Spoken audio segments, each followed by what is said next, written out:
Sa pagpapatuloy ng tour namin sa Mount Fuji, nakababa na kami sa Arakurayama Senjen Park.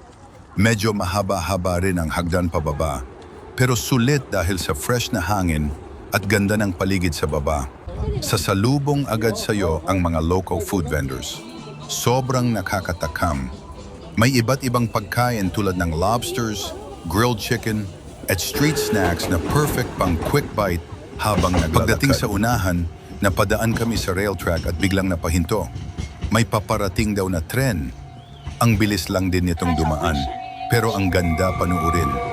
Madalas talaga ang pagdaan ng tren dito, kaya parang normal lang sa kanila. Saglit din kaming nagpicture sa Lawson.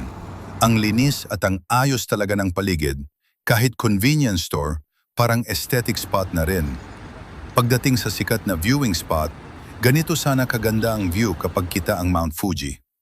Pero dahil cloudy, hindi siya nagpakita this time. Kahit ganon, ramdam mo pa rin yung calm at peaceful na vibe ng lugar.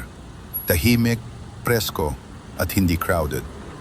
After that, bumalik na kami sa Shimoyoshida Station para hintayin ang tour guide.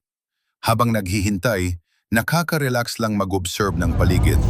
Ang simple pero ang ganda ng buhay dito. Pabalik na kami ng Tokyo. See you sa next vlog.